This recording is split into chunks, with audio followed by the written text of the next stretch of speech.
Hi everybody, this is Matthew Johns. I'm the head professional at Royal Blackheath Golf Club in South East London, where the London Putting Academy is based, and from the Putting Academy I coach players all the way from full-time tour professionals to elite amateurs to club golfers looking to get better.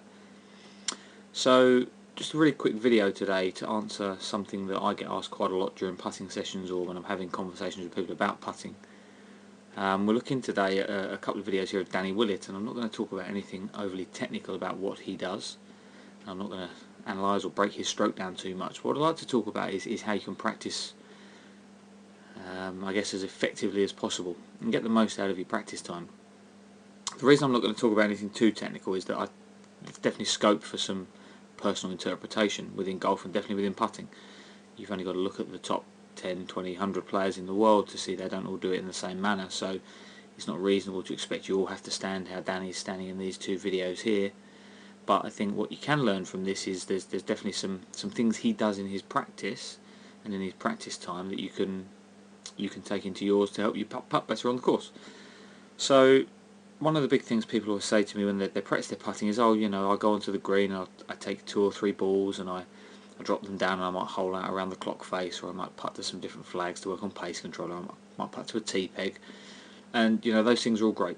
They're all what I would describe as skill training. So you're training your putting stroke to perform, to face a challenge and overcome it, which is what you're asked to do on the course, which is great, and you shouldn't stop doing that by any means.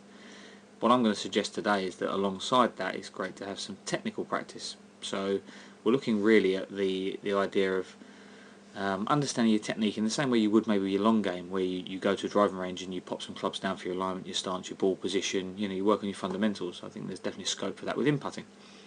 So first thing we're going to look at here, you'll notice on the floor on the video on the right, I'll just zoom in a bit there. So you can see Danny's got a small plastic putting mirror down on the floor. Something that's also pretty common with people I see that come for sessions with me. They'll say, oh yeah, I've got one of those, but I've never known how to use it. Well, hopefully this video is going to answer that question for you as well. So, things Danny does with that mirror there. For me, putting's all about consistency.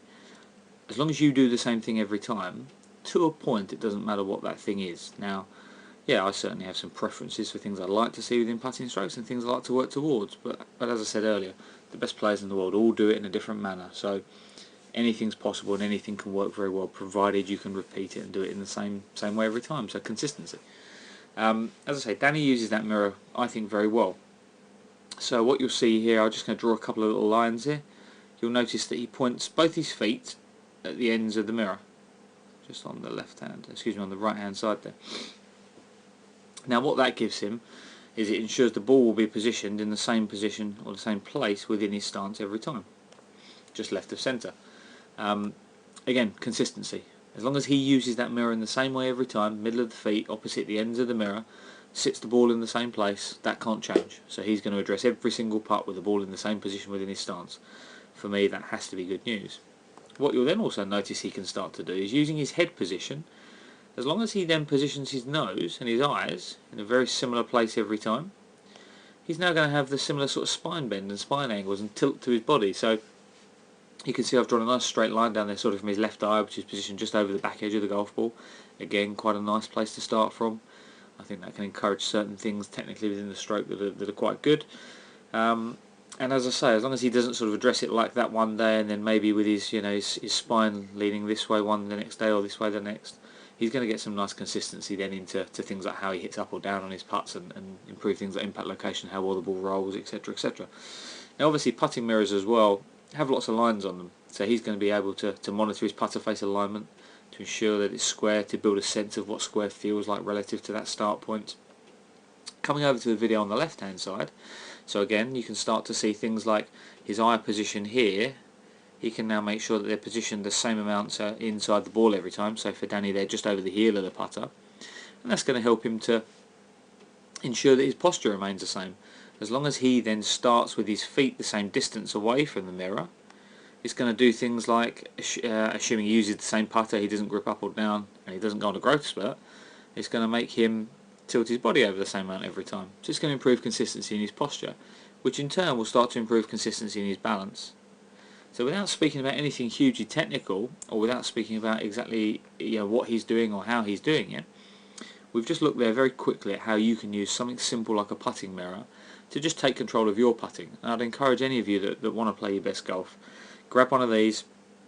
You never even have to take them to a course. You can use it on the carpet at home, which is the beauty of something like this. 5-10 minutes a day, little and often, is really, really good for breeding great habit, which you can build into your putting and take out to the course. I hope you found that video helpful. Please give me some feedback. If you've got any questions regarding anything in there you're not sure about, let me know. And I hope that helps you with your putting. Thanks a lot.